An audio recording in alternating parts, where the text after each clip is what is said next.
David lives alone in a quiet apartment, and an old family wall clock keeps time in the corner of his living room.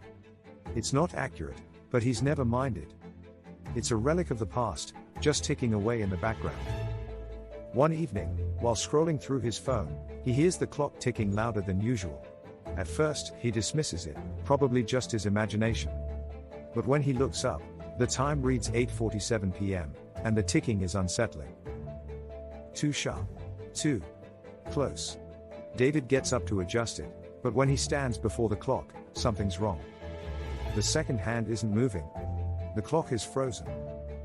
Tick. Tick. Tick. He takes a step back, confused. And then, with a loud click, the clock jumps forward, the second hand jerking violently.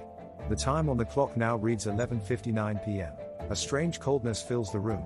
The silence that follows feels wrong, thick, suffocating. David checks his phone. It buzzes with a new message from an unknown number. "You're late. Don't ignore me." His heart races. The time on his phone is 9:13 p.m. He turns back to the clock. The hands are motionless, locked at 11:59. The ticking resumes, faster now, almost frantic. Tick. Tick. Tick.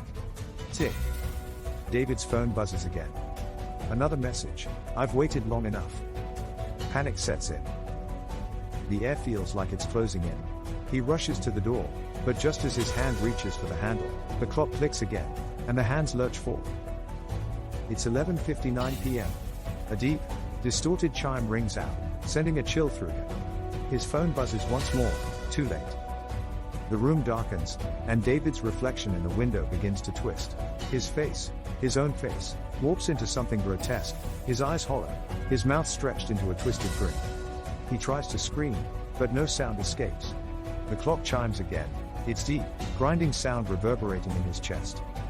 The next morning, the apartment is eerily quiet. The clock remains frozen at 11:59 p.m. No one will ever know what happened to David, but if you listen closely, there's still the faintest sound of ticking, somewhere in the apartment. Tick. Tick. Tick.